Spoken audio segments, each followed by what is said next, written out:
ব্র্যাক ব্যাংকের শিরোপা জয়ের মধ্য দিয়ে শেষ হলো কর্পোরেট অ্যামেচার ক্রিকেট টুর্নামেন্ট কাকা T4G।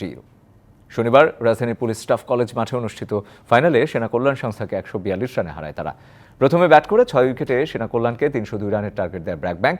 জবাবে ব্যাট করতে নেমে সব কটি উইকেট হারিয়ে 159 রানেই গুটিয়ে যায় সেনা কল্যাণ সংস্থার ইনিংস। ফলে শিরোপা উদযাপন করেই মাঠ ছাড়ে ব্র্যাক ব্যাংক। ম্যাচ সেরা হয়েছেন বিজয়ী দলের এহসান বণিক। ম্যাচ শেষে খেলোয়াড়দের হাতে পুরস্কার তুলে দেন সেনা কল্যাণ সংস্থার চেয়ারম্যান মেজর জেনারেল হাবিব। মূলত ক্রিকেটারদের কর্মসংস্থান সৃষ্টির লক্ষ্যেই এই টুর্নামেন্টের আয়োজন। শুরু হওয়ার পরের থেকে অন্য যত প্লেয়ার আছেন যারা বাইরে ক্রিকেট খেলেন জাতীয় দলের বাইরে, তারাও কিন্তু অনেক জায়গায় কর্মসংস্থান পেয়েছেন। ব্যাংকে চাকরি হচ্ছে, তাদের কর্পোরেট অফিসগুলোয় চাকরি হচ্ছে। আমরা probably the pioneer of this amateur tournaments. এখন অনেকেই করছেন, এটা খুবই সাধুবাদ জানাই তাদেরকে।